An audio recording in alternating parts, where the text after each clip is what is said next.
Yetimler Vakfı aracılığıyla vekaletini bize veren Emine Hamur, Halil Elmalı, Cansel Gökçe, Mustafa Tolun, Emine Çelik 1, Emine Sağıroğlu 4, Emine Sağıroğlu 3. Kurban vekaletini size veriyorum. Bismillah, Allahu Ekber. Devam.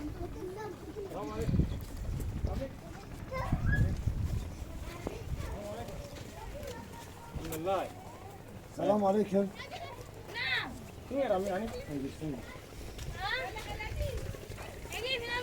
تفضلي.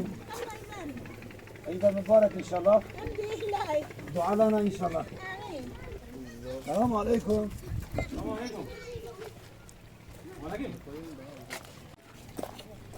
عيد مبارك ان شاء الله. تفضلي. دعاء لنا ان شاء الله. السلام عليكم ورحمه الله. تفضلي. عيد مبارك ان شاء الله. الحمد لله.